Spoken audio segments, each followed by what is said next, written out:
everybody. Welcome to Late Night Football. Welcome to our match reaction show, the first of many, hopefully today. It's finished Tottenham 1, Wolverhampton Wanderers 0. 3 points for Spurs, but very unconvincing performance. I it wasn't a great vintage Spurs performance, but then that's Wolves. That's I think that says a lot more about Wolves than it says about Spurs. They're notoriously tough customers. They don't get beat easily, and whatever you can get 3 points against Wolves, no matter how it comes, it's always a good result. And I think that is the most important thing, is the fact that they got the result that they wanted, Spurs that is, and they won't panic about this performance. I think they'll just have to take it as well. This was a challenging game. It was against an opponent that's very hard to break down. And Spurs showed a lot of resilience, and that's what it is. I thought Wolves were the better team in the first half, and I think a big part of that reason was the midfield three, which was Nunes, Moutinho, and Neves.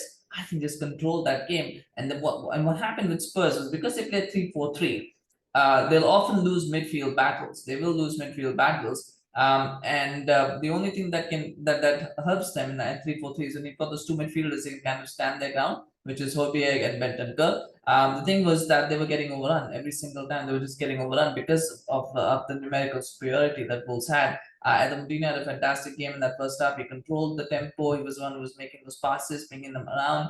But the problem for Wolves has always been goal scoring. I mean, that's just always been a big issue for Wolves, is how do they score goals? How do they find players who can score goals? I think that was, again, here the issue as well. There's so many rushed passes, so many, they were making runs, but they were not being able to finish them off. It's bad decision making at the last moment.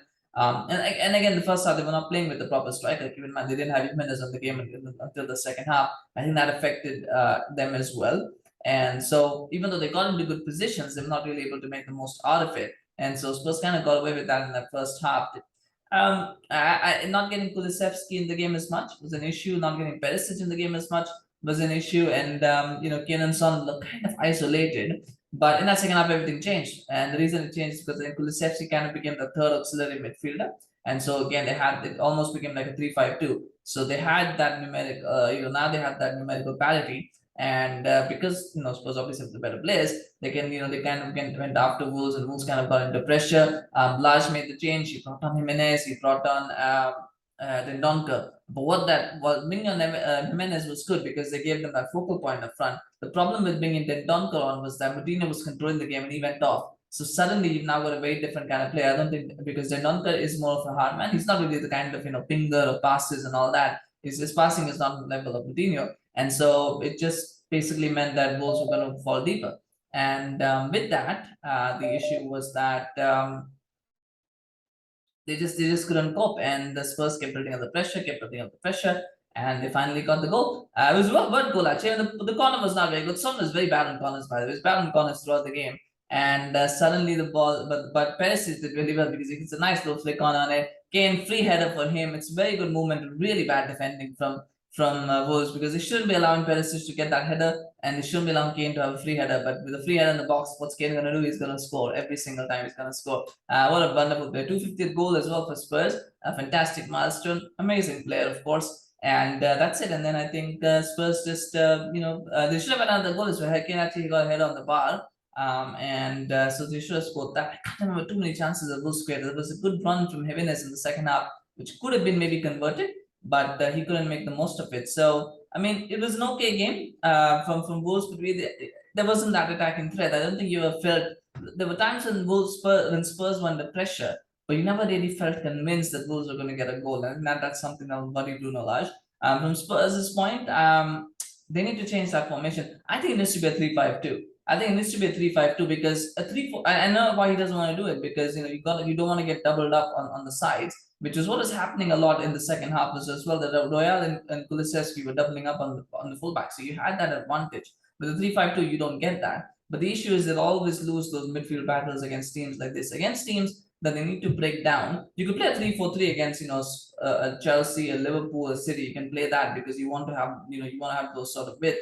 But in games like this, you need more creativity in midfield, and they just didn't have that today, until they made Kulusevski as an auxiliary central midfielder. So I don't think a 3-5-2 is probably the way to go in games like this, to get that creativity, because as good as Hojbjerg is in the dirty stuff, I don't think he is, and I don't use dirty as bad, I'm saying in that sort of hard man role. I don't think he's got that creativity on the same level that you need to break teams down. So therefore, you need that third midfielder. So that was my thing. But I mean, what do I know? I'm not a manager. It's Conte. I was very impressed with Nathan Collins, by the way, as well. I've just got to mention this. Nathan Collins for me was fantastic. He's everywhere. Is the few things that stood out for me. And I like watching him, and I'm hoping to see more of him this season. I don't think they're going to miss Connor Cody much if Collins keeps playing the way he's playing. So I enjoyed watching him. I thought, I know they gave the man of the match to Hojbjerg, and I think he probably deserved it. But for me, Collins was the most impressive player out there. I just enjoyed watching him. I think there was a one nutmeg from Richarlison, but otherwise, I thought he was wonderful. Like, his recovery pace was good. He made a couple of blocks.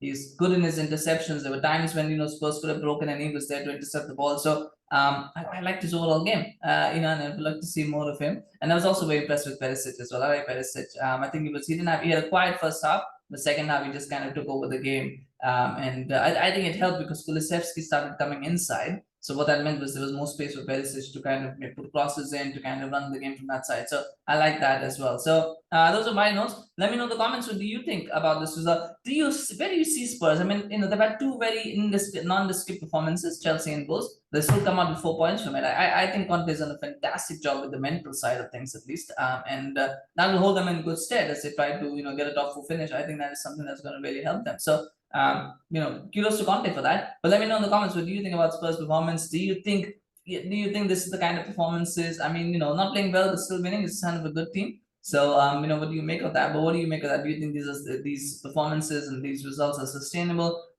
Whether is these results sustainable and the performance is just a blip, or do you think there's something wider? Let me know in the comments. Of course, always love to hear from you guys. Smash like for Spurs for the win, of course. And do remember to subscribe to our channel on YouTube, follow us on Facebook. We're going to do quite a few match reaction videos today as well as tomorrow. So please do subscribe so you can go notified as videos drop. And of course, we do appreciate your support as well and growing the channel. So thank you so much for watching. We'll see you again soon. Bye-bye.